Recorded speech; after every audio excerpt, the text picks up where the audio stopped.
Welcome back to Maple Leafs Media. As always, I'm Jake Varcoe, and today I'm joined by Matt Cardadeiro. How are you doing, Matt? Doing well, Jake. How about yourself? I'm doing well, and the Toronto Maple Leafs made an addition to their goaltending roster yesterday with the addition of Minnesota State goaltender Dryden McKay. So I want to get your thoughts on this, and overall, uh, how do you feel this addition affects the Toronto Maple Leafs going forward? So I think it's going to affect both the Leafs organization and the Marlies organization. Obviously, Dryden McKay just signing with a 2-year deal with the Marlies, so it's definitely going to add to their goaltender depth down the stretch through next season. They've had a lot of goaltending kind of jumping around through the AHL and the NHL this year with injuries to both Campbell and Mrazek. So Dryden McKay brings in some experience. Like he played 4 years in the NCAA.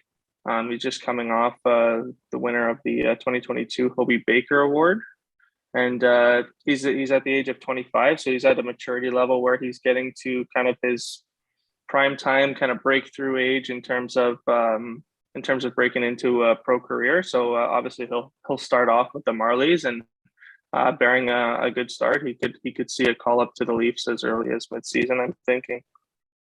It definitely potential for it. A 2-year minor league contract in the American Hockey League. And the thing that you really just touched on that I really want to talk about more is the depth aspect for the Toronto Maple Leafs.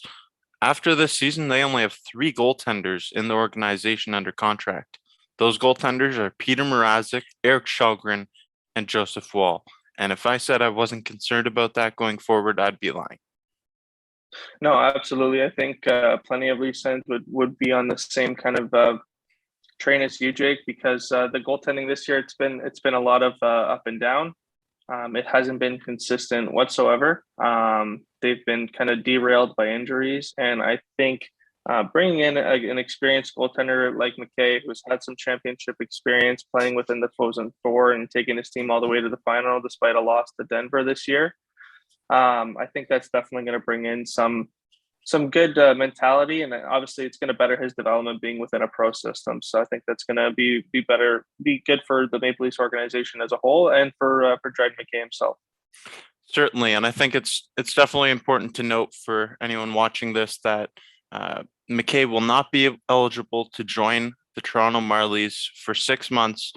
He's currently serving a 6-month suspension for doping, and he'll be eligible to join the Marlies next season.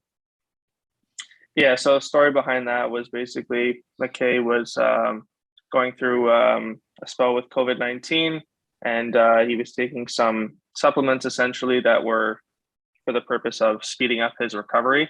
And there was actually a banned substance in there, so that's why he's not going to be eligible to join the team until October 11th. But I mean, October 11th is just upon the start of the AHL season, so I think he'll be kind of ready to go, and he will be eligible to participate in training camp. So that'll be something that it's going to be a positive for him. Obviously, he'll have a good, strong summer and try and get ready for his pro career start physically. Obviously. Definitely, and that's got to be something that the 24-year-old goaltender is looking forward to. With a record of 38-5 with Minnesota State, a 931 save percentage, a 131 goals against average. These are all really impeccable, outstanding numbers that he posted with Minnesota State, and it's going to be interesting to see how he makes the transition to the next level.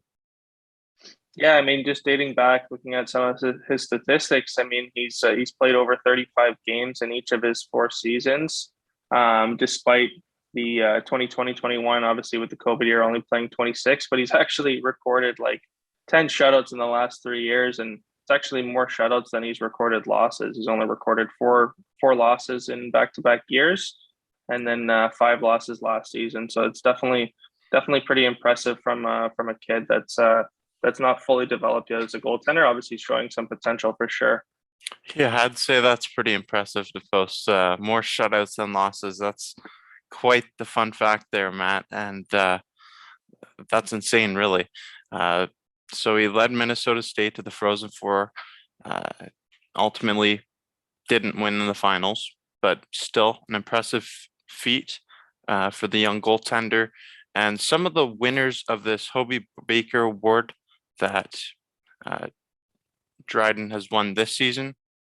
Uh, in the past, you have players like Cale Makar, Cole Caulfield, Paul Correa, and really the last notable goaltender that I've found to win this that actually had a really successful NHL career was Ryan Miller. So definitely some promising players, but it hasn't been done by a goaltender to make that transition to the NHL in quite some time.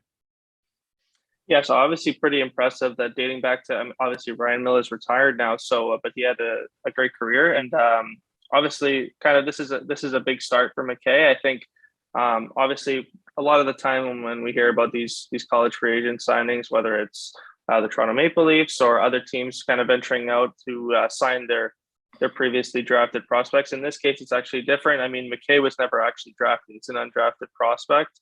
So for an undrafted prospect at the age of 25, very, very young prospect still, obviously, in terms of goaltenders. So he has, I guess, all the opportunity in the world to kind of show what he has with the Leafs organization. And I mean, even if it doesn't end up working out in Toronto, I'm sure he'll catch some eyes with a strong AHL start to his season. And I'm sure pick up an NHL contract before the end of next season. Absolutely. Definitely, it's going to be fun to watch what the Hobey Baker Award winner uh, puts forth. The effort he puts forth next season with the Toronto Marlies, and it's going to be interesting to see if he can increase his role and potentially get that contract in the National Hockey League, uh, maybe even at the tail end of next year. Yeah, it'll be definitely interesting to see. I'm sure that's going to be his goal. Obviously, there's not a lot of readily available video to kind of watch and stuff like that if you're not an avid watcher of the NCAA. But check him out. Obviously, he's got some tenacity about him and some battle in the little video that I have watched about him. So he looks like he battles in there. He reminds me a lot of Jack Campbell style. He's a little bit of a smaller goalie, so he does battle. And I think that's always something that within the Leafs organization's been kind of privy and they've enjoyed that and when they're in goal, as opposed to I think the calmest present that the Leafs might have had in recent years would have been Freddie Anderson, despite his injury. But he definitely brings some tenacity to the net that'll inspire some fight within the Leafs goaltending system. Another interesting point you brought up there, Matt, was the undersized aspect. I read an article on ESPN, I think it was, and there's a quote in there from Dryden McKay that it was saying something along the lines of he felt he didn't get drafted last season because of being undersized. And that's something that, I mean, if a lot of teams are going to pass on you because of your size, that's something that maybe you can actually work through. You can make the transition to the big league still. So, potentially a promising future for him, even through the undersized aspect. It's just something that he has to overcome. Yeah, absolutely. I think the size factor. I mean, we see plenty of smaller even players. Not necessarily any goaltenders that come to mind for me, but I'm sure there's a lot out there that are on the smaller side. But in terms of success that he's had already, he's obviously won the 2022 Hobey Baker Award, so that's going to give him huge confidence booster in terms of kind of going into next season. I also kind of read a similar quote along the same lines as you, and as he was like extremely excited to kind of start off his pro career. So obviously he's geared up and ready to go. He had a good run with Minnesota State this year. So I think it's going to be great for him in terms of the kind of building within the U.S. organization. The Toronto Maple Leafs organization do have a tremendous development staff. So I think it's going to benefit him for sure.